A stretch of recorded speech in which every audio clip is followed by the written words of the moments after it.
సహోదరుడు గంధం Devadanam the Bible study YouTube ద్వారా మరొకసారి ప్రభువైన యేసుక్రీస్తును ప్రకటించుటకు నాకిచ్చిన ధన్యతను బట్టి నేను ఎంతగానో ప్రభును స్తుతిస్తూ ఉన్నాను. ఈరోజు క్రీస్తు పాదముల యొద్ద అనే అంశం మీద కొన్ని విషయాలు మనం ధ్యానం చేసుకుందాం.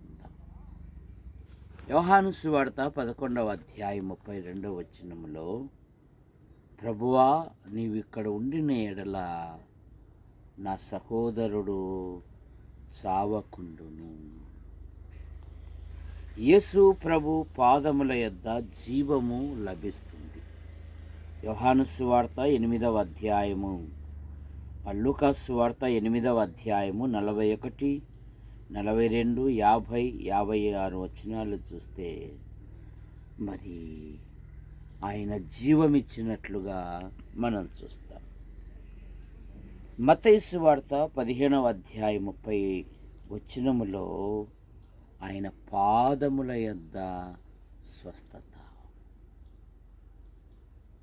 బైబిల్ సెలవిస్తుంది కదా, యెషయా గ్రంథం మరి 53వ అధ్యాయములో ఆయన పొందిన గాయముల చేత మీరు స్వస్థత నొందితిరి.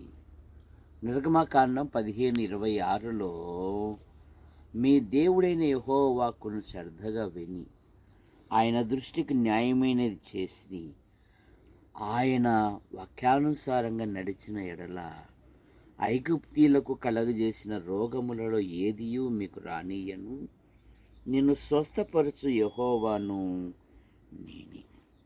తర్వాత ఆయన పాదముల యొద్ద ఉపదేశం దొరుకుతుంది.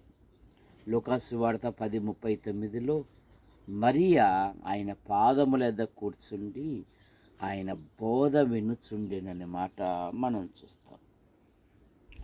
లూకా సువార్త 7వ అధ్యాయం 36, 47 వచనాలలో చూస్తే పాపాత్మురాలైన స్త్రీ ఆయన పాదములను అత్తరుతో అభిషేకించి తన తల వెంట్రుకలతో తుడుస్తుంటే ఆమె విస్తారముగా ప్రేమించెను, ఆమె విస్తార పాపములు క్షమించబడెను అనే మాట మనం చూస్తాం.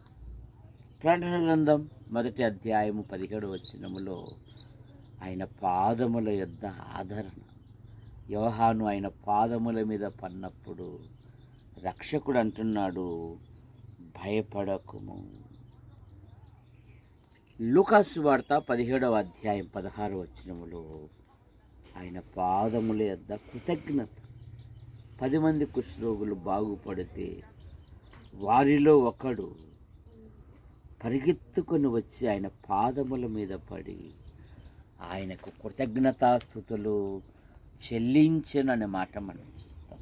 కనుక ఆయన పాదముల యొద్ద కృతజ్ఞతాస్తుతులు, ఆయన పాదముల యొద్ద జీవితం బాగుపడుతుంది, ఆయన పాదముల యొద్ద ఆదరణ దొరుకుతుంది, ఆయన పాదముల యొద్ద క్షమాపణ దొరుకుతుంది, ఆయన పాదముల యొద్ద ఉపదేశం దొరుకుతుంది, ఆయన పాదముల యొద్ద స్వస్థత దొరుకుతుంది, ఆయన పాదముల యొద్ద జీవము అనుగ్రహించబడుతుంది. ప్రేమించిన మా తండ్రి, సహోదరుడు గంధం Devadanam the Bible study YouTube ద్వారా వీక్షిస్తున్న ప్రతి వారిని దీవించండి. డానీ కుటుంబాన్ని, నాని కుటుంబాన్ని దీవించమని యేసు ప్రభు నామములో ప్రార్థిస్తున్నాను తండ్రి. ఆమెన్.